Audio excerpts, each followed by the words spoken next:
आज का हमारा टॉपिक है Kubernetes engine. Google Kubernetes engine कैसे इस्तेमाल करते हैं, कैसे पॉड्स और रेप्लिका नोट्स वगैरह बनते हैं, आज हम सब चीज़ें देखेंगे। पहले हम GUI से इसको बनाते हैं और फिर हम इसको पावर शेल से, क्लाउड शेल से बना के देखते हैं। ठीक है, सो लेट्स गेट स्टार्टेड। अपने गूगल क्लाउड कंसोल को लॉगिन करें। लॉगिन करने के बाद थोड़ा सा नीचे आने के बाद आप लोग यहाँ पे आपको नज़र आ रहा होगा क्यूबरनेटीज इंजन। क्यूबरनेटीज इंजन पे आ जाएं आप लोग अंदर।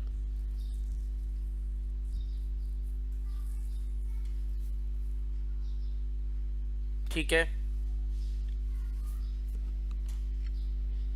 तो आपने पहले स्टेप में क्लस्टर बनाना है, दूसरे स्टेप में डिप्लॉयमेंट करनी है यहाँ पे, और जिसको आप वर्कलोड कहते हैं, जहाँ पे आप पॉड्स या कंटेनर्स बनाएंगे। कंटेनर आप एक भी बना सकते हैं और एक से ज़्यादा भी बना सकते हैं रेप्लिकेशन करने के लिए, स्केल करने के लिए। और तीसरी फिर उसकी आप सर्विस बनाएंगे। तो चलिए स्टार्ट करते हैं क्लस्टर से। क्लस्टर में एक चीज़ का ख्याल रखिएगा कि क्लस्टर में मिनिमम जो कॉन्फ़िगरेशन होगी वो G1 स्मॉल की होती है, लेकिन उसमें भी प्रॉब्लम आ रही होती है। तो बेहतर यह है कि आप थोड़ी सी बड़ी मशीन यूज़ करें जो उसकी डिफ़ॉल्ट है। तो सबसे पहले आप क्लस्टर बेसिक्स में आएंगे और यहाँ नाम लिखेंगे। मैं नाम लिख रहा हूँ उस्मान GKE। अच्छा, माइट भी पॉसिबल शायद आप लोगों को एरर भी आए, क्योंकि इसके अंदर अगर कोटा लिमिट एक्सीड कर जाएगी तो एरर आएगा। Like number of CPU exceed कर गए किसी पर्टिकुलर रीजन में, number of specific IP address हो गए, तो एरर आएगा आप लोगों को। GKE हो गया। हम लोग जोनल वाइज बना रहे हैं, ठीक है, हम रीजनल पे नहीं जा रहे ताकि हमारी मशीनें जो हैं वो एक सिंगल जोन पे रहें। लेकिन अगर आप रीजन वाइज बनाना चाहते हैं तो आप रीजन वाइज भी बना सकते हैं, ठीक है। लेकिन हम फिलहाल अभी एक जोन को लेके चल रहे हैं, ठीक है। सेंट्रल C को मैं लेके चल रहा हूँ। और इसके बाद नीचे आ रहा है मास्टर वर्जन। क्यूबरनेटीज इंजन का अपना एक वर्जन होता है जो इन क्लस्टर्स के अंदर, इन सर्वर्स के अंदर कॉन्फ़िगर होता है, ठीक है। तो मैं कह रहा हूँ कि आप या तो स्टैटिक वर्जन यूज़ कर लें या फिर आप रिलीज चैनल यूज़ कर दें जो इनका अपडेटेड वर्जन है 1.15.9। अगर मैं इस पर जाता हूँ तो ये है 1.14.10। मैं रिलीज चैनल पे जाता हूँ। रिलीज चैनल पे जाने के बाद मैं जाता हूँ डिफ़ॉल्ट पूल के ऊपर। डिफ़ॉल्ट पूल में यहाँ नोट्स होते हैं। नोट्स के अंदर आप देखें N1 स्टैंडर्ड है, 1 CPU 3.75 GB of memory. N1 standard ये रिकमेंड है इसके लिए, ठीक है ना। आप इससे छोटा यूज़ करेंगे तो इसमें एरर आएगा फिर आप लोगों को।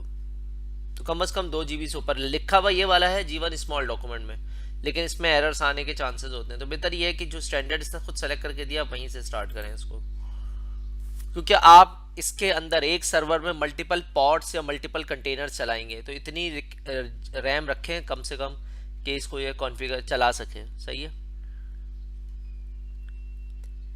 स्टैंडर्ड डिस्क टाइप 100 GB हमने रखी हुई, आप इसको कम भी कर सकते हैं और इसको इतना भी छोड़ सकते हैं, ठीक है। बकिया नीचे हम एज इट इज छोड़ रहे हैं, हम कुछ नहीं कर रहे। अब ये आ गया मैक्सिमम पर नोड, मैक्सिमम पॉड्स पर नोड। अब ये पॉड और नोड क्या है, इसको दोबारा रिकॉल कर रहा हूँ। मैक्सिमम कंटेनर पर VM, यानी कि एक VM के अंदर मैक्सिमम एप्लीकेशन कितनी बना सकता हूँ या उसका रेप्लिका कितना बना सकता हूँ मैं। तो ये पॉड बोले या कंटेनर बोले, एक नोड के अंदर कितनी बन सकती है। तो अगर मैं इस पर क्लिक करता हूँ ये दिखाएगा मुझे कि डिफ़ॉल्ट 110 है, 110 ही बनती है एक मशीन, लेकिन आप ज़्यादा या कम कर सकते हैं, ठीक है। तो हम इसको एज इट इज छोड़ रहे हैं, हम इस पर कोई नहीं कर रहे। नेटवर्क टैगिंग आप उस वक्त करते हैं जब आप फायरवॉल की कॉन्फ़िगरेशन कर रहे हो। तो हम ये दो ऑप्शन एज इट इज छोड़ रहे हैं। हमने सिर्फ यहाँ से मशीन टाइप सेट की, बूट डिस्क टाइप सेट की, और हम सिक्योरिटी पे आ गए। सिक्योरिटी पे बता रहे हैं सर्विस अकाउंट। कंप्यूट इंजन का डिफ़ॉल्ट सर्विस अकाउंट है जो कि ज़रूरी है, क्योंकि जो क्लस्टर बन रहे हैं, क्लस्टर की जो VMs हैं ये दरअसल गूगल कंप्यूट इंजन की VMs हैं सारी, ठीक है। अच्छा, नीचे आते हैं हम लोग। सिक्योर बूट ये सब हम छोड़ रहे हैं, एज इट इज़ कुछ नहीं देख रहे हम लोग। मेटा डाटा की हमें ज़रूरत नहीं। अब आ जाएं हम लोग ऑटोमेशन की तरफ। क्लस्टर की ऑटोमेशन के अंदर आप चाहते हैं मेंटेनेंस विंडोज़ हो कि पर्टिकुलर जुमेरात के दिन या जुमे के दिन इसकी मशीन्स खुद रिपेयर हों, खुद ऑटो अपग्रेड वगैरह हों, उसके लिए आप मेंटेनेंस विंडोज सेट कर सकते हैं यहाँ से। अगर मैं क्लिक करूँ तो ये वीकली है, ये कस्टम एडिटर है, आप अपनी मर्जी से टाइम और सेटअप कर सकते हैं ताकि खुद से मेंटेनेंस करें। मेंटेनेंस करते वक्त ये मशीनों को डाउन नहीं करेगा बल्कि दूसरी जगह रेप्लिकेट कर देगा पॉड्स को, या दूसरे पॉड्स एक्टिवेट हो जाएंगे और आपकी ये मशीन मेंटेनेंस पे चली जाएगी। वर्टिकल पॉड ऑटो स्केलिंग आप कर सकते हैं इसको। वर्टिकल पॉड ऑटो स्केलिंग का मतलब क्या है? वर्टिकल पॉड ऑटो स्केलिंग का मतलब ये है कि एक मशीन के अंदर आप ऑटो स्केल कर सकते हैं पॉड को, वर्टिकल कहला रही है ये, ठीक है। ऑटो प्रोविजनिंग, नोट की ऑटो प्रोविजनिंग पे आप सेटअप कर सकते हैं कि खुद ज़रूरत हो बन जाए, कितनी सीपीयू हो, कितनी रैम हो, मिनिमम मैक्सिमम कितनी जानी चाहिए, तो ये प्रोविजनिंग हो जाएगी, ठीक है ना। All nodes are used to compute the total cluster resources include node in non auto scaling node pool. Limit are enforce for auto scale node pool including those they are created manually, ठीक है ना। तो ये auto provisioning हो जाएगी note आपके उसी cluster के अंदर, लेकिन ये ऑटो स्केलिंग का पार्ट नहीं है। नेटवर्किंग के अंदर आप अपनी मर्जी से पब्लिक और प्राइवेट क्लस्टर यूज कर सकते हैं। हम अभी पब्लिक क्लस्टर यूज कर रहे हैं क्योंकि हमें बाहर से एक्सेस करना है इसको। डिफॉल्ट नेटवर्क को मैं चूज कर रहा हूँ, मैं अपना नेटवर्क भी चूज कर सकता हूँ, but for this particular lab मैं डिफॉल्ट नेटवर्क को यूज कर रहा हूँ। लेकिन आप अगर यहाँ क्लिक करते हैं तो आप देखिएगा आपको अपनी तमाम नेटवर्क नजर आएंगे। यहाँ पे देखें ना, ये तमाम नेटवर्क हमने बनाए थे, नबील भी, सैस, खुर्रम, ये तमाम यहाँ पे मौजूद है, ठीक है ना। नोट सबनेट, ये जो नेटवर्क है इसी का सबनेट है, सही है। पॉड आईपी एड्रेस रेंज, इस पर अगर आप क्लिक करें तो आप यहाँ से आईपी एड्रेस की रेंज दे सकते हैं, कितनी रेंज है वो ऑलरेडी उठा लेता है डिफॉल्ट यहाँ से, तो आपको देने की ज़रूरत नहीं पड़ती। मैक्सिमम पॉड पर नोड, ये देखें लिखा हुआ है 110, ये हम पीछे देख कर भी आ रहे हैं। सिक्योरिटी में जाऊँगा तो सिक्योरिटी के अंदर बहुत सारे ऑप्शन हैं यहाँ पे। अगर मैं रीजनल पे जाता हूँ तो रीजनल पे जाने के बाद मैं स्पेसिफाई नोड लोकेशन भी कर सकता हूँ। भाई मेरी ये जो डिप्लॉयमेंट है ये 2 जोन में करो, 3 में करो, 4 में करो, मैं चारों को सेलेक्ट कर सकता हूँ यहाँ से। It's up depends on me, but अभी मैं जोनल चूज कर रहा हूँ उसमें। इस क्लस्टर को जब आप एक्सपोज करोगे तो इस क्लस्टर को एक्सपोज करते वक्त ये लोड बैलेंसर यूज करता है, टीसीपी बेस या एचटीटीपीएस बेस। उसके साथ आप क्लाउड आर्मर लगाओगे ताकि डीडोस प्रोटेक्शन हो सके वहाँ पे आपकी। अच्छा, ये और भी बहुत सारे ऑप्शन हैं इसके सिक्योरिटी के। इनेबल शील्ड जीकेई नोड्स, ठीक है ना। अब शील्ड का मतलब क्या है? Shield GKE node provide strong cryptographic identity for node joining a cluster, ठीक है ना। आप इसको भी यूज कर सकते हैं, शील्ड्स हैं जीकेई नोड्स के लिए, ठीक है। उसके अलावा नीचे एक और भी है, बेसिक ऑथेंटिकेशंस हैं, ठीक है, लेजेसी ऑथराइजेशंस हैं। अच्छा, नेटवर्किंग में आप जाएंगे तो नेटवर्किंग में एक और भी ऑप्शन है यहाँ पे। वो ऑप्शन क्या है? कहता है enable master authorized network. Enable master authorized network to block untrusted non-GCP source IP from accessing the Kubernetes master through HTTPS। इसका मतलब ये है कि अगर आप नॉन HTTPS नेटवर्क, लाइक मैं अपने घर से या आप अपने ऑफिस से कनेक्ट करना चाह रहे हैं, अगर मैंने इसको कनेक्ट क्लिक कर दिया तो मुझे ऑथोराइज नेटवर्क डालना पड़ेगा यहाँ पे। ये देखिए, ऑथोराइज नेटवर्क मतलब मुझे फहद की आईपी, अपनी आईपी, फराज की आईपी डालनी पड़ेगी तो वही एक्सेस कर सकता है मास्टर को। और ये नेटवर्क पॉलिसी है जिसको आप सेटअप यहाँ कर सकते हो। नेटवर्क पॉलिसी बेसिकली एपीआई के लिए वगैरह के लिए है, इसको आप सेट कर सकते हैं यहाँ पे, ठीक है। तो ये ऑप्शन बहुत सारे हैं बट हम इस ऑप्शन को अभी छेड़ नहीं रहे, ठीक है। तो अब हमारा क्लस्टर का ऑप्शन रेडी है। अब हम क्लस्टर को सिंपल बनाने जा रहे हैं। मैं सिंपल क्रिएट कर दूंगा। ये क्लस्टर बनाने में तकरीबन 1 से 2 मिनट लेगा, होपफुली उस वक्त तक ये क्लस्टर रेडी हो जाएगा। ये स्टार्ट हो गया क्लस्टर बनना।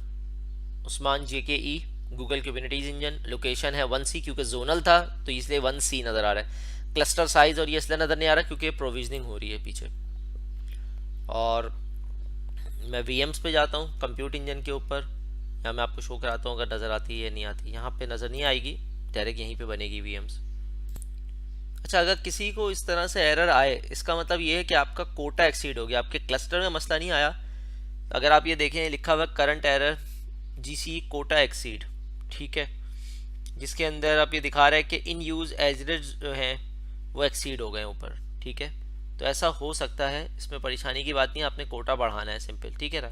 इसी तरीके से पुराना एक एरर आया हुआ जिसमें बताया हुआ रिक्वायर्ड 9, ठीक है ना, और 1 शॉर्ट पड़ रहा है। 8 की जगह थी 9 बनाने हमें, क्योंकि एक 3 कोर है, टोटली 9 कोर्स होती हैं। इस तरह से एरर्स आते हैं, तो डोंट वरी, आप जाके अपना कोटा इंक्रीज करें और फिर दोबारा बना लें। अच्छा, मैं ये भी बता दूं कि एरर जब आता है तो उसकी वजूहात क्या होती है। अब एरर हमारे पास क्या आया हुआ है, आप अगर इसे गौर से देखें, ये एरर लिखा है CPU ऑल रीजन रिक्वायर्स 3.0, मतलब 3 चाहिए minimum, and short 3.0 and project has a Kota of 12, and zero available. हम इधर जाते हैं, हम जा रहे हैं, ये देख रहे हैं आप, ये 3 की रिक्वायरमेंट है, मतलब 3 अवेलेबल हैं करंट यूज़ हो रहे हैं, मैक्सिमम 8 हैं। अब इससे आगे जा ही नहीं रहा, वो वापस जाता है, बैक आ जाता है। तो हम इन सब को बढ़ा रहे हैं ताकि बाद में मसला ही ना आए कोई, ठीक है ना। ये वेस्ट साउथ इन सब के हमने कर दिए, और मैं एडिट कोटा में जा रहा हूँ। यहाँ पे जाके मैं इनको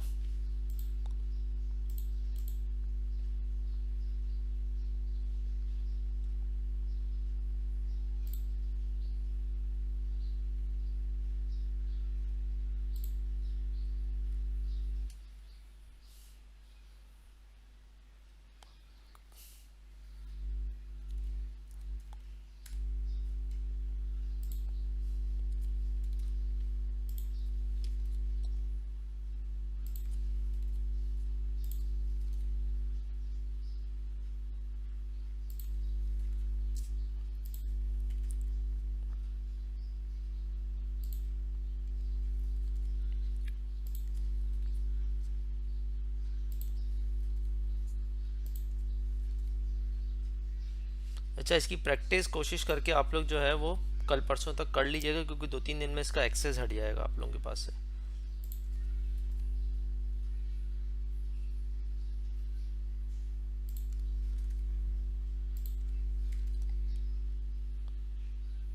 ठीक है,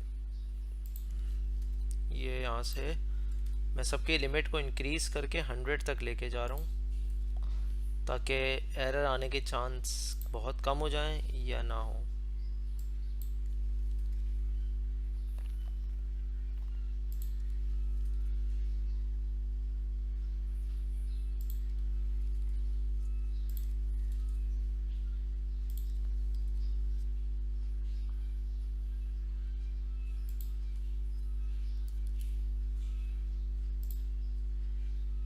It takes 5 to 10 minutes to complete this process। ये कहने मैंने रिक्वेस्ट सबमिट कर दी है, 5-10 मिनट के बाद आके देखूंगा तो ये चीज़ बढ़ चुकी होगी।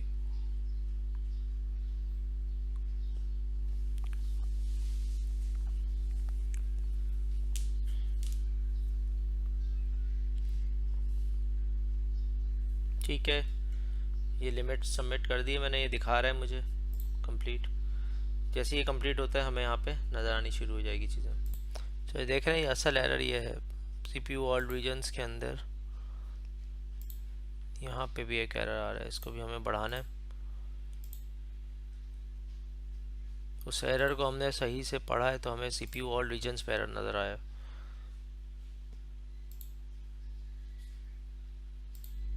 बारह है, मैं इसको 500 कर देता हूँ।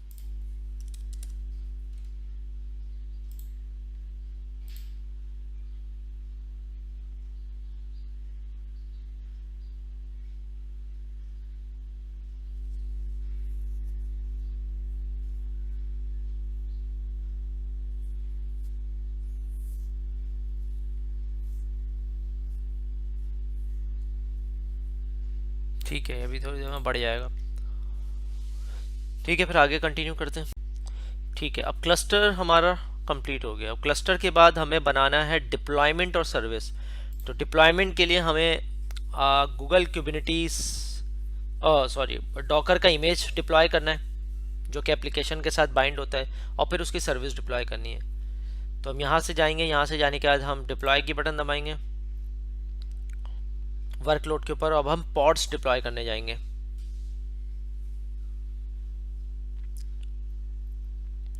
ठीक है, अब न्यू कंटेनर इमेज करके भी आप यूज़ कर सकते हैं क्लाउड रेपो से। यहाँ क्लाउड रेपोजिटरी में आपको डिटेल नज़र आ रही होंगी। ठीक है, और आप एग्जिस्टिंग से भी ले सकते हैं।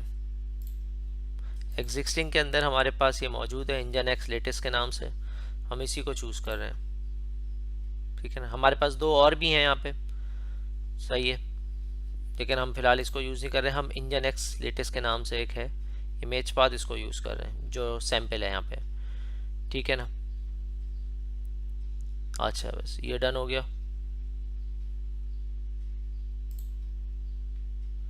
ठीक है ना, उसके बाद कंटिन्यू करेंगे हम लोग।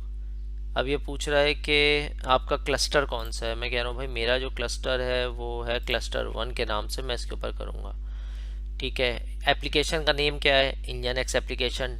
नेम स्पेस इसका क्या है, डिफ़ॉल्ट नेम स्पेस रखा हुआ है मैंने, और नाम इसका रख सकते हैं माई ऐप के नाम से, कुछ भी आप प्रोसेस कर सकते हैं। इसकी YML डिप्लॉयमेंट की एक YML फाइल बनती है जिसमें इसका पाथ आता है GCR का। GCR क्या चीज़ है, container registry, Google container registry, जहाँ सारी रखी भी होती हैं आपकी रिपोजिटरीज।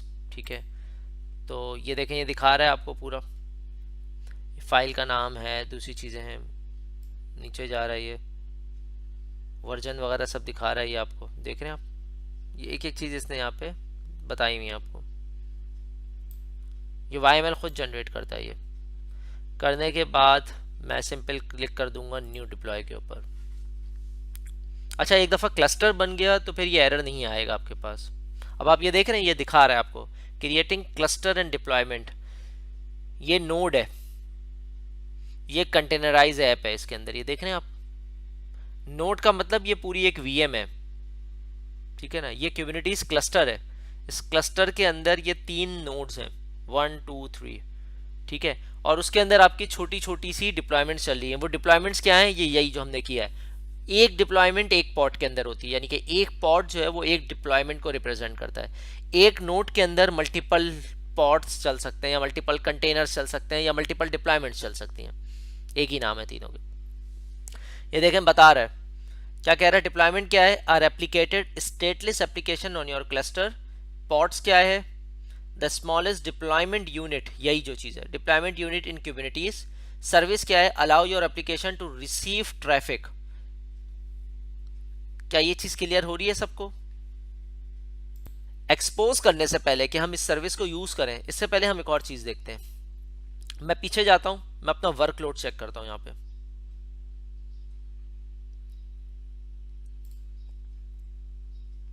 ये मेरे वर्कलोड आ गए, देख रहे हैं आप। अच्छा, ये देख रहे हैं, ये engine x engine x engine x, ये मेरा ही वर्कलोड आ रहा है। अच्छा, ये अहमद क्लस्टर के अंदर आ गया। एक मिनट, एक छोटी सी मिस्टेक हो गई शायद, ये मैंने भी अहमद क्लस्टर के अंदर ही बना तो नहीं दिया, जस्ट 1 मिनट। अच्छा सही है, ओके। अच्छा, शुरू में वो 3 क्यों दिखा रहा था, बाद में 1 क्यों आ गया, क्योंकि वो 3x3 पॉड्स आ गए आपके, देख रहे हैं आप। ये 3 नोड्स नहीं है, 3 पॉड्स हैं ये, मतलब इनकी एक एप्लीकेशन की रेप्लिकेशन है 3 अलग अलग कंटेनर के अंदर। अब मुझे इसको बढ़ाना है, यस अब मुझे इसको बढ़ाना है। मैं कहता हूँ पॉड्स बढ़ जाएं, मैं कुछ नहीं करूंगा, इंजन एक्स को सेलेक्ट कर रहा हूँ, अपने क्लस्टर को, ठीक है ना। इसके अंदर जा रहा हूं मैं। इसके अंदर जाने के बाद अब नीचे देखें आप, ये 3 नजर है, 3 मैनेज पॉड्स आ रहे हैं आपको, ठीक है ना। वो तो डिप्लॉयमेंट यूनिट था, उसके अंदर 3 पॉड्स नजर आ रहे हैं। मुझे बढ़ाना है, मैं क्या करूंगा, एक्शन पे जाऊंगा, स्केल करूंगा, स्केल करके मैं इसको कर दूंगा 5। अब ये 5 क्या करेगा, मशीन बढ़ाएगा या पॉड्स बढ़ाएगा? ये पॉड्स आपके बढ़ाएगा, मशीन स्टिल 3 है, याद रखिएगा क्लस्टर में मशीन 3 ही होंगी। अब ये 5 हो रही है, देख रहे हैं, कंटेनर क्रिएट कर रही है। अब ये हो सकता है ये 2 किसी एक VM पे चल रहे हो, ये 2 किसी एक VM पे चल रहे हो, ये 3 किसी एक पे चल रहे हो, डिपेंड करता है। ये आपकी माइक्रो सर्विसेज हैं, और इस एक एप्लीकेशन की रेप्लिकेशन हो रही है पीछे बैकएंड पे, ठीक है। मैं रिफ्रेश करता हूँ यहाँ पे। अब मैं इसको वेरीफाई करता हूँ नीचे जाके, ये देखें मेरे पास 5 आ गए, ठीक है। ओके स्टेट में आ रहा है, 5x5 पॉड्स आ रहा है, समरी है, लेटेस्ट के ऊपर काम कर रहा है ये, ठीक है। ये इनके वो दिखा रहा है, स्टैक ड्राइवर के ऊपर मैं जाके देख सकता हूँ, ठीक है। उसके अलावा और क्या कर सकता हूँ मैं, एक्सपोज अभी करेंगे हम लोग। ये ऑटो स्केल कर सकता हूँ मैं, रोलिंग अपडेट्स चला सकता हूँ। रोलिंग अपडेट्स मैंने आप लोगों को बताई थी क्या है, ठीक है, कि अगर मुझे किसी एक पॉड पे या कहीं पे काम करना है तो दूसरे के ऊपर लोड आ जाएगा। यस, बिल्कुल सही है, ठीक है ना। अब मैं किसी एक पॉड के अंदर जा रहा हूँ, मैं कहता हूँ यार इस पॉड का मुझे लॉग चेक करना है, कैसे चेक करूंगा। पॉड के अंदर गया, ये पॉड आ गया, व्यू लॉग्स। ये व्यू लॉग मुझे यहाँ नहीं दिखाएगा, बल्कि मुझे स्टैक ड्राइवर के ऊपर लेके चला जाएगा, और स्टैक ड्राइवर के अंदर लॉगिंग दिखा रहा होगा। अभी शायद लॉग्स प्रॉपर नहीं आ रहे होंगे, क्योंकि अभी तो रिसेंट बना है ये, ठीक है ना। ये देखें, तो मुझे यहाँ लॉग्स दिखाएगा भी है। ये रिसोर्स टाइप कौन सी है, K8 क्यूबिनिटीज के लिए लफ्ज इस्तेमाल किया जाता है, ठीक है ना। कब बना, कौन सी लोकेशन थी, क्लस्टर नेम क्या था, सब कुछ यहाँ पे दिखा रहा है। ये स्कैन कर रहा है, टाइम इसलिए ले रहा है क्योंकि अभी तक हमने पॉड को यूज नहीं किया, तो उसके ऊपर से लॉग्स प्रॉपर आने स्टार्ट नहीं होंगे, ठीक है। मैं वापस पीछे जा रहा हूँ कि मैं एक पॉड का आपको दिखा रहा था। हर पॉड के आप अलग अलग लॉग्स चेक कर सकते हैं, वीएम्स के इंडिविजुअल लॉग्स भी चेक कर सकते हैं आप, ठीक है। अभी हम इसके थ्रू बना रहे हैं, इसकी दूसरी लैब के अंदर हम इसको उससे बनाएंगे, जीओ कमांड लाइन से बनाएंगे, ठीक है। तो मैं वर्कलोड पे वापस जाता हूँ। वर्कलोड पे वापस जाने के बाद मैं क्या करूँगा, ये नज़र आ रहा है। अब बारी है एक्सपोज करने की, ताकि दुनिया भर से लोग इसको यूज़ कर सकें। मैं इसके अंदर गया, क्लिक करने के बाद मैंने एक्सपोज की बटन दबा दी। एक्सपोज की बटन दबाने के बाद पोर्ट 80 बाहर से है, अंडर टारगेट पोर्ट ऑप्शनल है, क्योंकि मुझे नहीं पता तो मैं छोड़ रहा हूँ। बट ये है क्या, थोड़ा सा यहाँ से देख लेते हैं, सीधे हाथ से आपको नज़र आ रहा है। लोड बैलेंसर है, नोड पोर्ट है और क्लस्टर आईपी है। लोड बैलेंसर कब हम यूज़ करते हैं, अभी हम लोड बैलेंसर वाला ऑप्शन यूज़ कर रहे हैं। Create a fix external IP to route traffic to your deployment. हम चाहते हैं दुनिया भर से लोग आएँ और इसको एक्सेस करें, तो लोड बैलेंसर ऑप्शन है। नोड पोर्ट कब यूज़ करते हैं, create a fix external IP to route traffic to your deployment. तो आप इसको भी यूज़ कर सकते हैं, लेकिन ये फिक्स एक्सटर्नल आईपी है, ठीक है ना। डिप्लॉयमेंट के लिए ये लोड बैलेंसर वाली है। क्लस्टर आईपी उसको उस वक्त यूज़ करते हैं जब वर्चुअल आईपी आप देते हैं इंटरनल डिप्लॉयमेंट के लिए, ठीक है। अब ये देखें, सर्विस नज़र आ रही है, ये एक पूरी सर्विस चल रही है। इस सर्विस के अंदर ये डिप्लॉयमेंट्स हैं ए और बी, ठीक है ना। ये अलग अलग आपको क्या नोड्स नज़र आ रहे हैं, ये जो डब्बे हैं ये नोड्स हैं, ये जो छोटे डब्बे हैं ये पॉड्स हैं।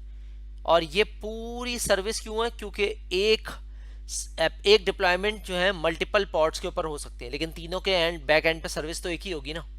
मिसाल के तौर पर अभी हमने पॉड्स को बढ़ा दिया है, पॉड्स को बढ़ा के हमने 5 कर दिया है, लेकिन बैक एंड पे सर्विस तो एक चलेगी ना, सर्विस 5 थोड़ी चलेगी। ये डिप्लॉयमेंट है, जो स्मॉल यूनिट्स हैं ये डिप्लॉयमेंट्स कहलाते हैं। इन डिप्लॉयमेंट्स के अंदर पॉड्स होते हैं मुख्तलिफ, ठीक है। आगे चलते हैं, इसको मैं डन कर रहा हूँ।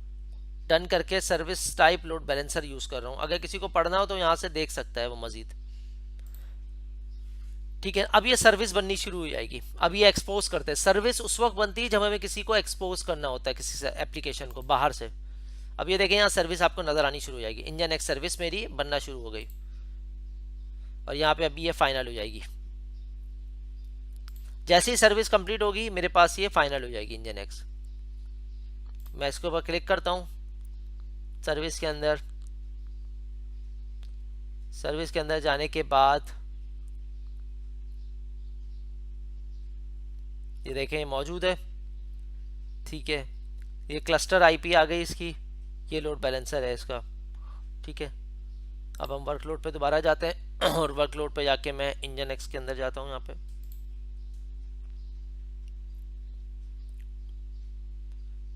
ठीक है ना, सर्विस एक्सपोज हो गई है।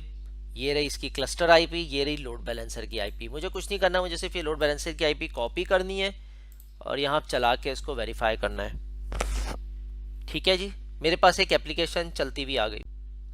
अच्छा जी, अब आपने इसको डिलीट करना है। डिलीट करने के कुछ स्टेप्स हैं जो आपने साथ में फॉलो करने हैं। आपने यहाँ से इंजन एक्स की मेरी सर्विस है, मैंने इसको डिलीट कर दिया। जब मैं ये इसको डिलीट करूंगा तो मेरी पॉड्स और मेरी सर्विसेज डिलीट हो जाएंगी। अभी ये सर्विस डिलीट हो रही है, यहाँ पे ये मौजूद है क्लस्टर। अगर मैं यहाँ से इसको क्लस्टर को डिलीट करता तो मेरी सर्विस भी डिलीट हो जाती, लेकिन सर्विस डिलीट करने से क्लस्टर डिलीट नहीं होता, ठीक है। तो मैंने वर्कलोड डिलीट किया, अब ये देखें वर्कलोड खुल गया है, या इस तरह से डिलीट हो रही है, बट मेरा क्लस्टर डिलीट नहीं होगा और ना ही मैं क्लस्टर अभी डिलीट करूंगा। अब मैं जो काम CLI से करूंगा, पावर क्लाउड शेल से, उसमें इसी क्लस्टर को यूज करूंगा मैं अपने, ठीक है। ये डिलीट हो रहा है, हम रिफ्रेश करके देख लेते हैं।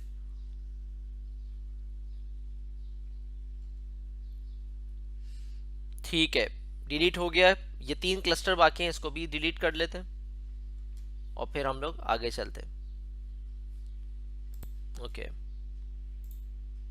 ओके, ठीक है, अगली वीडियो में मिलते हैं। पावर शेल के साथ। सो इस वीडियो में हम लोग देखेंगे कि किस तरीके से आप गूगल पावर क्लाउड शेल के थ्रू आप मैनुअल डिप्लॉयमेंट करते हैं पूरी। क्या क्या हम लोग करेंगे, हम लोग बेसिकली गूगल की सैम्पल ऐप को यूज़ करेंगे, एक पीएचपी की एप्लीकेशन लिखेंगे पहले, उसके बाद उसको डॉकर फाइल में कन्वर्ट करेंगे, उस डॉकर फाइल को अपलोड करेंगे गूगल कंटेनर रजिस्ट्री के अंदर यानी कि यहाँ पे। उसके बाद उसके ज़रिए हम वर्कलोड्स बनाएंगे यानी कि डिप्लॉयमेंट्स करेंगे, और उसके बाद हम उसकी सर्विस बनाएंगे। तो let's get started. So step number 1 हमें क्या करना है, हमें वेरीफाई करना है। स्टेप नंबर 1 आपने वेरीफाई करना है कि आपके पास क्लस्टर बने हुए हैं या नहीं। स्टेप नंबर 2 जो आपने करना है, आपने क्लाउड शेल खोलना है। यहाँ से ये वाली बटन है क्लाउड शेल की, इसको खोल लेंगे। क्लस्टर पहले से हमारे पास बने हुए, हम उसी को यूज़ कर रहे हैं, सही है। तो क्लाउड शेल पर आ जाएं सारे पहले, ये दूसरे नंबर का स्टेप है। और इसको आप क्या करें, क्लाउड शेल पे आने के बाद आप इसको लॉन्च एडिटर पर अलग पेज पर खोल लें, क्योंकि हमें इसके अंदर फाइल अपलोड करनी है या फाइल वहीं बनानी है हमें। तो हम उसी के अंदर जाके शेल के अंदर ही अपनी फाइल को बनाएंगे, ठीक है। अब क्या करना है हमें, अब यहाँ पे हमें PHP की डायरेक्टरी बनानी है और उसके अंदर हमें PHP की फाइल लिखनी है। तो मैं यहाँ बनाने जा रहा हूँ डायरेक्टरी mkdir उस्मान PHP। मैंने डायरेक्टरी बनाई, ऊपर मेरे पास डायरेक्टरी आ गई यहाँ पे, ठीक है। उसके बाद मैंने क्या किया, मैं cd लिखा और usman.php के अंदर चला गया। मैंने ls किया, अभी कोई फाइल मुझे नज़र नहीं आ रही। अब मैं क्या करूँगा, मुझे फाइल लिखनी है, मुझे एक PHP की फाइल लिखनी है और उसके बाद फिर मुझे एप्लीकेशन डॉकर की फाइल लिखनी है, ठीक है ना, ताकि मैं इसको कंटेनर रजिस्ट्री में पुश कर सकूं। तो सबसे पहले मैं PHP की फाइल लिखूंगा। यहाँ पे मैं यहाँ जाऊँगा, अपने राइट क्लिक करने के बाद यहाँ एक ऑप्शन आ रहा होगा न्यू फाइल मैंने किया। इस फाइल का नाम मैं रखूँगा index.php, रखा मैंने नाम। उसके बाद इसका जो कोड था वो कोड मैंने यहाँ पे पेस्ट कर दिया और इसका नाम मैंने थोड़ा सा चेंज कर दिया। मैंने यहाँ लिख दिया welcome to Sherdil IT academy, ठीक है। और यहाँ पे मैंने चेंज कर दिया GCP 04 बैच, ठीक है। और मैंने इसको यहाँ से, मेरे ख्याल सेव हो चुका होगा, बट फॉर द सेव मैंने इसको सेव कर दिया। ओके, ये हो गया। अब दूसरा काम क्या करना है, मैं ls करता हूँ।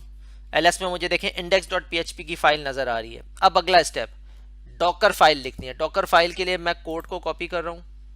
अब अगला स्टेप क्या करना है आपने, अगला स्टेप आपने करना है, आपने डॉकर की फाइल बनानी है, क्योंकि ये index.php डॉकर की फाइल के साथ लिंक होके कंटेनर रजिस्ट्री के अंदर हमें पुश करनी है। लेकिन उससे पहले हम डॉकर की फाइल यहाँ बनाएंगे। तो डॉकर की फाइल लिखने का कोड भी यहाँ पे मौजूद है उसी डॉक्यूमेंट में, मैं साथ में आपको दे भी रहा हूँ। ये पूरा कोड आपको लिखना कैसे है इसको समझ लें। लिखने का तरीका, usman.php पे राइट क्लिक करें, एक नई फाइल बनाएं। यहाँ पे इस फाइल का नाम आप रखेंगे कैपिटल D से, याद रखिएगा स्मॉल d नहीं होना चाहिए, कैपिटल D से डॉकर फाइल। जैसी डॉकर फाइल रखेंगे डॉकर का निशान बना आ जाएगा मछली की तरह का, ये देखिए, देख रहे हैं आप ये। अब इस डॉकर फाइल के अंदर जाके मैं इसको कोड को पेस्ट कर दूंगा। पूरा कोड मैंने पेस्ट कर दिया और पूरा कोड पेस्ट करने के बाद मैंने यहाँ से सेव कर दिया, ठीक है। ये सेव हो गया कोड।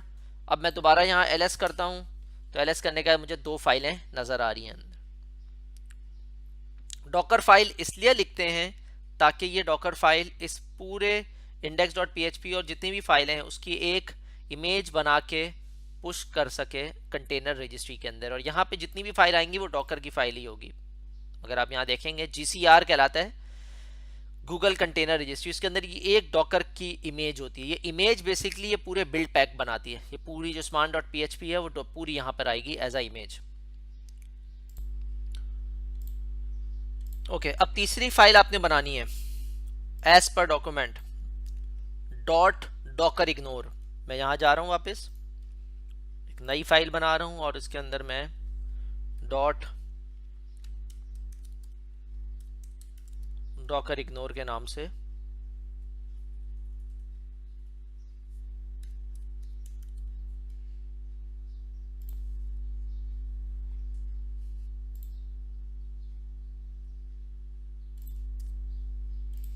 ये मैंने सेव कर दी फाइल को। फाइल मेरी सेव हो गई यहाँ पे।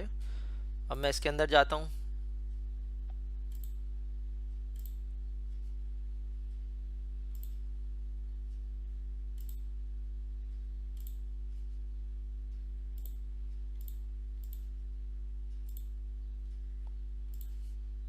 एक मिनट।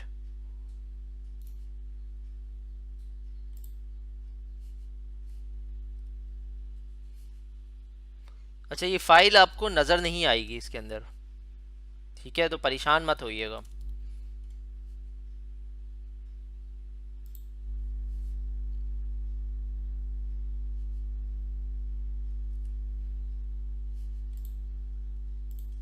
ठीक है जी, मैंने कर दी है। मैं एलएस करता हूँ यहाँ पे। एलएस में मुझे स्टिल 2 ही फाइल नज़र आएंगे, डोंट वरी, ठीक है। ये तीसरा स्टेप था इसका, ठीक है।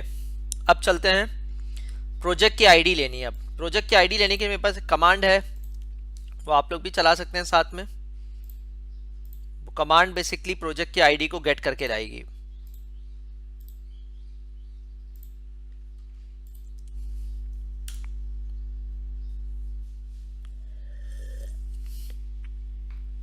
ये प्रोजेक्ट की आईडी मुझे चाहिए होगी कंटेनर रजिस्ट्री बनाने के लिए, ठीक है। अब मैं यहाँ पे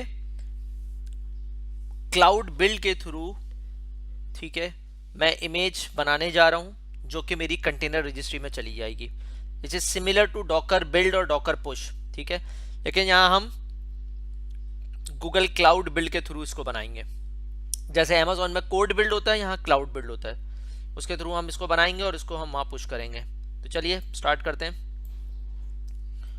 इसको हम कहेंगे जी क्लाउड बिल्ड्स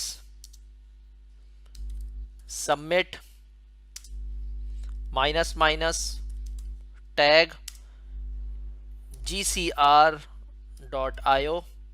स्लैश के बाद मैं ये प्रोजेक्ट आईडी डालूंगा। जी क्लाउड आपको पता है कमांड होती है, जिस तरह kubectl है इस तरह जी क्लाउड है। 4 कमांड्स आपको बताई थी, जी क्लाउड, kubectl, gsutil और bq, ठीक है। जी क्लाउड ये रहा, बिल्ड्स करने के बाद हम सबमिट कर रहे हैं, उसको टैग कर रहे हैं gcr.io गूगल कंटेनर रजिस्ट्री.io, यानी कि इस जगह पे हमें डाटा को लेके जाना है इमेजेस के अंदर। उसके अलावा हम कर रहे हैं इसका प्रोजेक्ट का नाम, जो प्रोजेक्ट का नाम है, और स्लैश इस फाइल का नाम, उस फोल्डर का नाम उस्मान PHP, जिस फाइल को हमें लेके जाना है इसको, ठीक है ना, जिस ये फाइल। करने के बाद मैं एंटर करता हूँ और देखते हैं क्या होता है।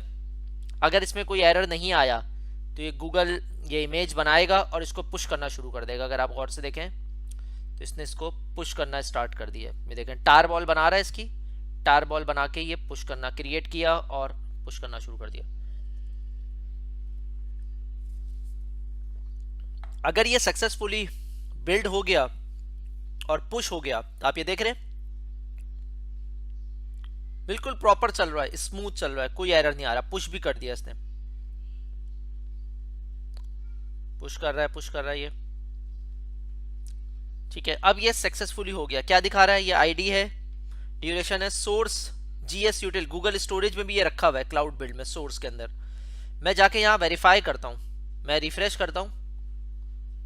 अगर आप गौर से देखें तो मुझे यहाँ पे उस्मान PHP नजर आ गया। क्या था ये, उस्मान PHP था, ये रहा उस्मान PHP और ये रहा अहमद PHP, ये 2 आ गए यहाँ पे। इसका मतलब गूगल कंटेनर रजिस्ट्री में मेरी ऐप सक्सेसफुली डॉकर इमेज के साथ बाइंड होके उसकी इमेज आ गई है। अब मैं उसको आगे यूज कर सकता हूँ अपनी डिप्लॉयमेंट में और सर्विस के तौर पे, यानी कि जब मैं वर्कलोड पे जाऊंगा, यहाँ पे वर्कलोड पे जाऊंगा तो मैं इस कंटेनर रजिस्ट्री को यूज कर सकता हूँ। तो हम इसको देखते हैं इंशाल्लाह नेक्स्ट वीडियो के अंदर। ओके जी, अब हमारे पास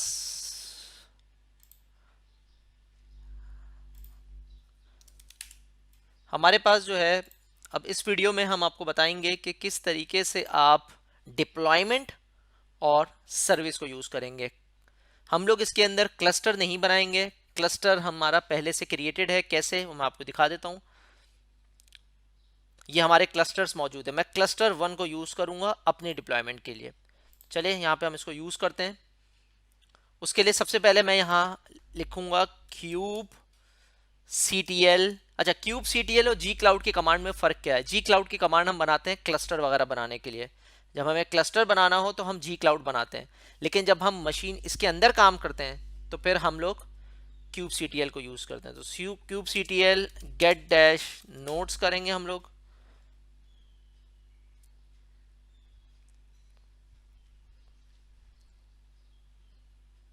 ये हमें एरर दे रहा है। इस एरर को कैसे ख़त्म करेंगे? इस एरर को ख़त्म करने का तरीका ये है कि हम यहाँ जाएंगे, सबसे पहले हम ऑथोराइज करेंगे अपने इस क्लस्टर को क्लाउड शेल के साथ। कनेक्ट की बटन आ रही है, मैं कनेक्ट करूँगा, इस कमांड को कॉपी करूँगा और यहाँ शेल पे आके वापस पेस्ट करूँगा ताकि मैं अपने क्लस्टर को ऑथराइज करवा सकूँ। जैसे ही ऑथराइज होगा और मैं दोबारा इस क्यूब CTL को चलाऊँगा तो ये मुझे एरर नहीं देगा अब की दफ़ा। ठीक है ना? ये मुझे क्या दिखा रहा है? गेट डैश नोट, यानी कि मेरे क्लस्टर में कितनी VMs मौजूद हैं इस वक्त और उनका क्या स्टेटस है। ये नाम है उन VMs के जो इस क्लस्टर में हैं। 3 VMs हैं एक क्लस्टर के अंदर जिनको नोट्स कहा जाता है। उनके वर्जन्स आपके सामने मौजूद है और उनकी एज कितनी हो गई? 109 मिनट। 109 मिनट पहले बनाई है। तो ये चीज़ें यहाँ पे मौजूद है हमारे पास। अब हमें क्या करना है? नोट्स कर दिया है, ठीक है ना? हम एक और कमांड चला के देख सकते हैं। अगला स्टेप क्या करना है हमें? अगला स्टेप हमें करना है डिप्लॉयमेंट गूगल कुबरनेटिस इंजन के ऊपर, जिसमें 2 स्टेप्स फॉलो करने हैं। ओके, डिप्लॉयमेंट और सर्विस, ये 2 काम हमें करने हैं। डिप्लॉयमेंट बेसिकली क्यों करते हैं हम लोग? डिप्लॉयमेंट का प्रोसेस करेंगे ताकि हम अपनी एप्लीकेशन को डिफाइन कर सकें। सर्विस का ऑप्शन क्यों यूज़ कर सकें? ताकि हम अपनी एप्लीकेशन को, अपनी सर्विस को एक्सपोज कर सकें और यूज़र्स की एक्सेसिबिलिटी कर सकें उसके ऊपर, ताकि यूज़र उस एप्लीकेशन को यूज़ कर सकें। तो बेसिकली एक्सपोज करने के लिए आपको सर्विस बनानी पड़ती है जो कि आपकी एप्लीकेशन और डिप्लॉयमेंट के साथ कनेक्ट होती है। डिप्लॉयमेंट जब आप करते हैं तो बेसिकली वो वर्कलोड की सूरत में होती है, जहाँ पे मुख्तलिफ आप पॉड्स बनाते हैं। वो पॉड्स के ऊपर आपकी एप्लीकेशन की डिप्लॉयमेंट होती है और इस डिप्लॉयमेंट में जो मेन फंक्शन या मेन पार्ट होता है वो आपके गूगल कुबरनेटिस कंटेनर रजिस्ट्री का होता है, जहाँ से ये इमेज डिप्लॉय होती है आपकी पॉड्स के ऊपर, पॉड्स की सूरत में वर्कलोड के ऊपर। ठीक है, हम आगे चलते हैं और इसको कंप्लीट करते हैं। डिप्लॉयमेंट करने के लिए हमें एक deployment.yml की फाइल लिखनी पड़ेगी ताकि हम उसको पुश करवा सकें। उसके लिए आप एप्लीकेशन का जो डॉक्यूमेंट है उसको यूज़ कर सकते हैं। मैं यहाँ जा रहा हूँ, यहाँ जाने के बाद मैं राइट क्लिक कर रहा हूँ, राइट क्लिक करके न्यू फाइल बना रहा हूँ मैं, और इस न्यू फाइल का नाम मैं रख रहा हूँ deployment.yml। ये YAML फॉर्म में लिखी जाती है, इसको कहते हैं येट अनदर मार्कअप लैंग्वेज। अच्छा, जब आप इस चीज़ को यहाँ से बनाएंगे वर्कलोड की सूरत में तो ये deployment.yml की फाइल ऑटोमेटिकली जनरेट होती है, बट क्योंकि हम शेल से काम कर रहे हैं तो इसलिए हम अपनी फाइल को बना रहे हैं ताकि हम कस्टमाइज कर सकें उसे। मैं यहाँ फाइल को लिख रहा हूँ। इस फाइल को लिखने के बाद मैं एज्यूम कर रहा हूँ मेरी पोर्ट जो है कंटेनर की वो 8080 है ट्रैफिक के लिए, और बकिया चीज़ें इसके अंदर ऑलरेडी लिखी हुई हैं। इसका नाम हेलो वर्ल्ड GKE है, मैं इसका नाम हटा के इसका नाम मैं लिख रहा हूँ उस्मान PHP, ताकि मेरी वर्कलोड या मेरी डिप्लॉयमेंट का नाम usman.php रहे। ठीक है ना? और अगर कहीं नाम चेंज करना है तो वो भी मैं देख लेता हूँ नीचे। हेलो PHP, इसको ऐसे ही रहने देता हूँ, ये कंटेनर का नाम है। ठीक है, और जो मेरी मेन डिप्लॉयमेंट की मेटा डाटा का नाम होगा वो उस्मान PHP होगा। ठीक है, अच्छा, बनाने के बाद मैंने क्या किया, मैं इसको सेव कर रहा हूँ यहाँ से। मेरे ख्याल ऑटोमेटिकली सेव हो गई होगी फाइल। मैं यहाँ जाता हूँ,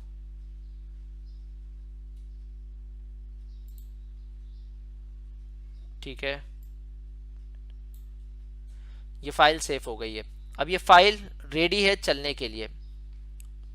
इस फाइल को जब मैं चलाऊंगा तो मेरे डिप्लॉयमेंट यानी मेरा वर्कलोड कंप्लीट हो जाएगा और उसके अंदर मुझे अपनी पॉड्स नज़र आने लगेंगी, यानी कि मेरी एप्लीकेशन फुलफिल हो जाएगी।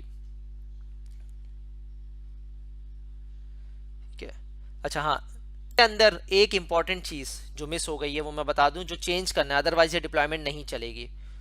वो क्या चीज़ है? वो ये है कि मुझे यहाँ आके इमेज के अंदर इस पाथ को चेंज करना है। इस पाथ को चेंज करने के लिए मैं क्या करूँगा, मेरे पास यहाँ पे मौजूद है मेरी कॉन्फ़िग प्रोजेक्ट का नाम। मैं प्रोजेक्ट का नाम यहाँ रखूँगा और प्रोजेक्ट का नाम रखने के बाद मैं अपनी फाइल का नाम, फोल्डर का नाम रखूँगा जिसके थ्रू मैंने डिप्लॉयमेंट की है, स्मान PHP। दोबारा बता रहा हूँ मैं, इमेज के अंदर आप चेंजेस करेंगे, gcr.io होगा, उसके बाद आपके प्रोजेक्ट का नाम होगा, प्रोजेक्ट के बाद आपने जो कंटेनर रजिस्ट्री में जो नाम है ये वाला, इस नाम को आप यहाँ पे देंगे ताकि ये पाथ से इस पाथ से ये उठा सके। अगर आप देखें gcr.io, प्रोजेक्ट का नाम और उस्मान PHP, ये देखें ये पाथ आ रहा है उस्मान PHP। यहाँ तक आने के लिए प्रोजेक्ट का नाम ये देख रहे हैं, ये पूरा पाथ नज़र आ रहा है आपको, ये पूरा पाथ मैंने यहाँ पे डाल दिया और लेटेस्ट कर दिया ताकि इसका जो लेटेस्ट वर्जन है वो मुझे मिल जाए। तो ये इमेज की फाइल पूरी मौजूद है लाइन यहाँ पे, जहाँ से मैं ग्रैब कर सकता हूँ, गेट कर सकता हूँ अपने इस इमेज बिल्ड को। सही है, ये मत भूलिएगा अदरवाइज आपकी डिप्लॉयमेंट नहीं चलेगी। अच्छा, ये होता ऑटोमेटिक सेव है but for the safe side मैं यहाँ से सेव कर रहा हूँ इसको। सही है, और अब मैं रेडी हूँ अपने डिप्लॉयमेंट को रन करने के लिए, लेकिन मैं अपनी स्क्रीन पहले क्लियर कर लूँ। यहाँ पे स्क्रीन मैंने क्लियर की। नाउ अब जब मैं डिप्लॉयमेंट चलाऊंगा तो ये डिप्लॉयमेंट मेरी सक्सेसफुल हो जाएगी। अब क्योंकि ये डिप्लॉयमेंट की फाइल रेडी है, मुझे अगला काम क्या करना है, मुझे इसको डिप्लॉय करना है वर्कर लोड के अंदर। यहाँ वर्कर लोड में नजर आना चाहिए। तो अब वर्कर लोड के अंदर हम पॉड्स बनाने जा रहे हैं। उसके लिए मैं कमांड चलाऊंगा kubectl। kubectl का जो वर्ड है वो हर कमांड के साथ चलेगा जो भी क्यूबिनिटीज के लिए हम इस्तेमाल कर रहे हैं। अप्लाई करने जा रहा हूं मैं। अप्लाई के लिए -f हम लगाते हैं मैनिफेस्ट के लिए, -f deployment.yml। खुद ही उसने उठा लिया क्योंकि मैं उस्मान PHP के फोल्डर के अंदर हूं और मैं इसको इंटर कर रहा हूं। इंटर मैंने किया, इसको डिप्लॉयमेंट क्रिएट हो गई है, बट मुझे अभी नहीं पता डिप्लॉयमेंट क्रिएट हुई है नहीं हुई है। मैं कमांड लाइन के थ्रू इसको वेरीफाई कर रहा हूं। कैसे? kubectl get dash deployments कह रहा है भाई उस्मान PHP के नाम से डिप्लॉयमेंट 0/1 रेडी है, अप टू दी डेट है, अवेलेबल 0 है, यानी कि रेडी हो गई है, अवेलेबल स्टेट में कोई भी नहीं है। मैं जाके यहाँ से वेरीफाई करता हूँ, रिफ्रेश करता हूँ, तो मुझे यहाँ पे अपनी डिप्लॉयमेंट नज़र आनी चाहिए। ठीक है, उस्मान PHP के नाम से डिप्लॉयमेंट है, पॉड एक ही है अभी यहाँ पे। पॉड को मैं चाहूँ तो स्केल कर सकता हूँ। तो ये हमारी डिप्लॉयमेंट नज़र भी आ रही है और क्लाउड शेल से मैंने इसको वेरीफाई भी कर ली है। ठीक है ना, kubectl get dash all मैं करता हूँ, ये मुझे दिखा भी रहा है get dash all के अंदर कि मेरी सर्विस जो है, ये देखें ये सारी चीज़ें दिखा रहा है मुझे। get dash डिप्लॉयमेंट में उस्मान PHP है।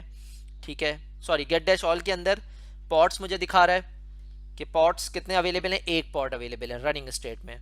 सर्विस क्यूबिनिटीज की क्लस्टर आईपी ये मौजूद है। एक्सटर्नल आईपी इसलिए नहीं आ रही क्योंकि मैंने अभी तक सर्विस को एक्सपोज ही नहीं किया, मैंने सर्विस बनाई नहीं अभी तक, मैंने सिर्फ डिप्लॉयमेंट की है अभी, यानी कि पॉड बनाया मैंने अभी, और उसके अंदर कंटेनर रजिस्ट्री से इमेज उठा के उसको पुश किया है मैंने। ठीक है, डिप्लॉयमेंट ऐप हो गई उस्मान PHP की, अवेलेबल भी 1 है और रेडी भी 1/1 है, इसका मतलब ये चलती हुई हालत में है। Name replica cast app desire current ready मौजूद है। मैं बाद में स्केल भी कर सकता हूँ इसको कमांड लाइन के थ्रू। ठीक है, मैं दिखाऊंगा कि किस तरह से स्केल करते हैं। अच्छा, इसको स्केल करने का तरीका क्या होता है, मैं करता हूँ kubectl रन करने के बाद मैंने लिखा उस्मान PHP। ठीक है, उसके बाद मैंने लिखा -- इमेज मुझे करना है, तो मैंने यहाँ से यूज़ किया इसको।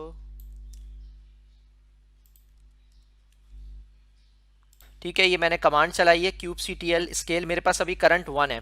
मैं डिप्लॉय उस्मान PHP -- रेप्लिकास 4 कर रहा हूँ, इंटर किया मैंने, स्केल कर दिया। स्केल को वेरीफाई कैसे करूँ मैं यहाँ से जाता हूँ kubectl get dash all करता हूँ। ये कहता है भाई रेडी 2 हैं, डिजायर्ड 4 है और करंट 4 हैं। चलिए जी, अब इस वीडियो के अंदर हम देखेंगे कि लास्ट वीडियो में हमने देखा था कि पॉड डिप्लॉयमेंट कैसे होगा। ठीक है।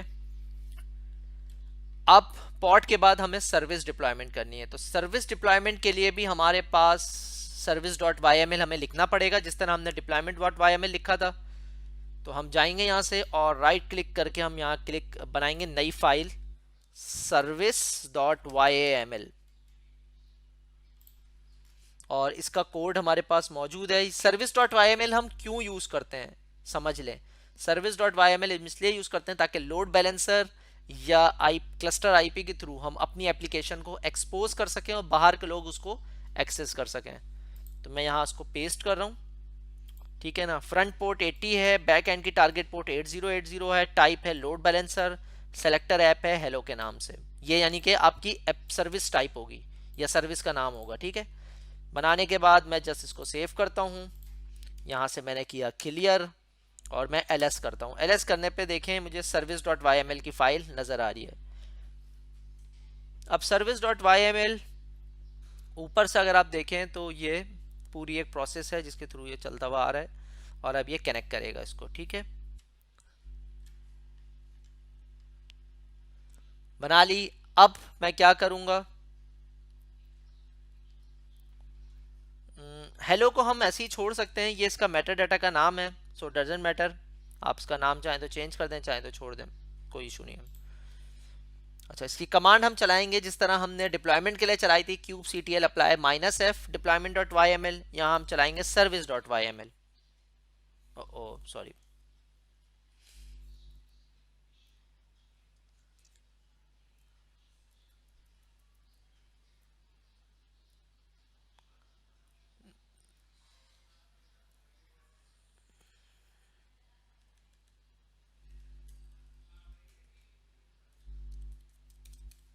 Service dot Y M L मैंने किया, ये क्रिएट हो गई। अब मैं इसको वेरीफाई कर लूँ ज़रा यहाँ से, kube C T L get dash services.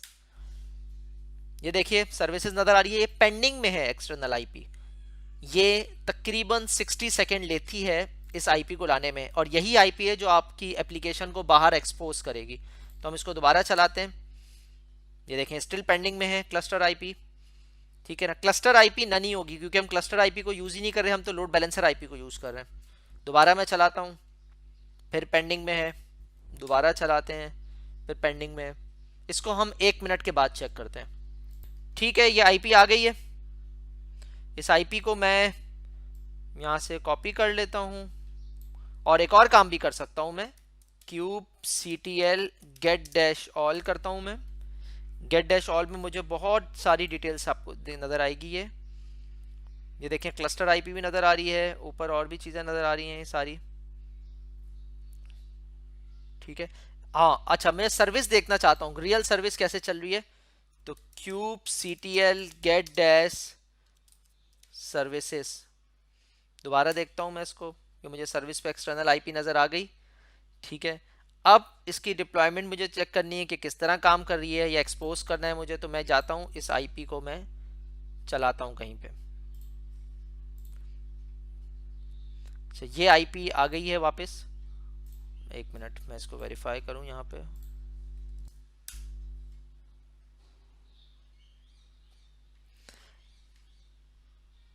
इसको वेरीफाई कर लेते हैं हम यहाँ से।